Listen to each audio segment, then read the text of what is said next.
We heard the Russian president speak out on this back in June, just as Russia was getting set to host the World Cup, and he was adamant that he's not arrested for his beliefs. He's arrested on terror charges, he said. Yes, and he also said that he would think about it, and what the Russian authorities have also said to the mother of Oleg Sentsov is that Russia cannot pardon him, will not release him, that the procedure, since he is an accused terrorist, he's charged with arson and arms trafficking, was that he would have to first of all ask for a pardon. He has made it absolutely clear that he will not ask for a pardon because he regards himself as being completely 100% innocent of the charges that were leveled against him. Russia, with this story, reminding us that, I mean, these are practices of old in a sense. He's being held in a penal colony north of the Arctic Circle. Yeah, Labitnangi. It's the most northerly of the often very northerly Russian penal colonies. It doesn't get much worse than that. It's about as far away as you can possibly get. Remember, too, that he is legally a Ukrainian citizen. His relatives are in Ukraine.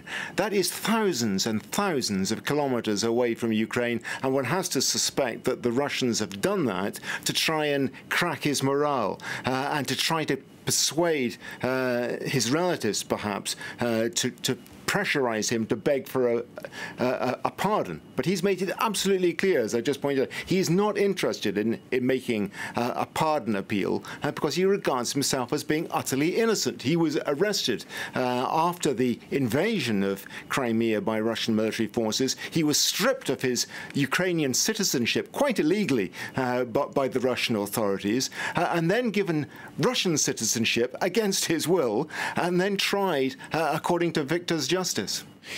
What are the stakes for Vladimir Putin?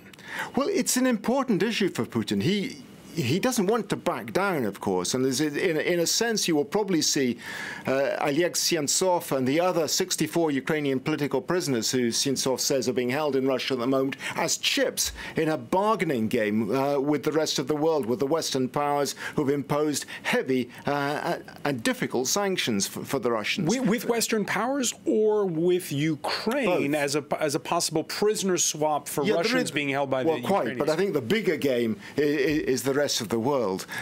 Russia would like to see, Putin would like to see those sanctions lifted. The problem, of course, is that if he dies, then the calculus changes completely. He loses a chip. It is not in President Putin's interest for Oleg Sentsov to die from a hunger strike in a Russian Arctic prison. That will reflect extremely badly on Russia and perhaps lead to more sanctions. So at some point, one would have thought there is a possibility for a deal of some kind to be struck.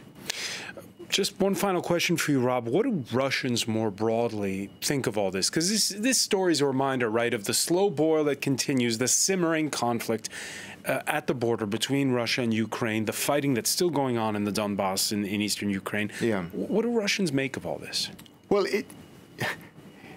Russians, by and large, make of it what their government tells them to make of it, because that's the constant flood of information that they get is the perspective of the Russian government. There are many in Russia who are aware through social media and other outlets of what is really going on. There was a demonstration in the city of Kazan very recently in favor of the release of Oleg Sentsov.